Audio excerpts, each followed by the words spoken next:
কি রূপ মরি মরি যেন ডানা কাটা পরি, এখন আমি কি যে করি ইস।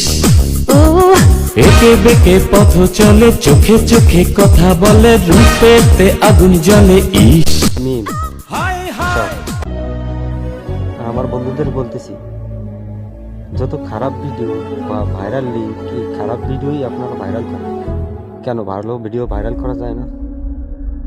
একটু ভালো ভিডিও ভাইরাল করলে সবাই একটু ভালো দৃষ্টি থাকে না?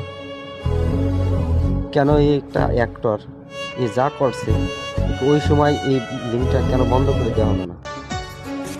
আমার বক্তব্য হলো, এই খারাপ ভিডিও না ছেড়ে ভালো ভিডিও আপনারা ভাইরাল করেন, তাতে দেশের উন্নতি হবে, নিজের মাইন্ড সতর্কভাবে থাকবে। আপনারা কি বলেন কমেন্টে জানাবেন। ধন্যবাদ।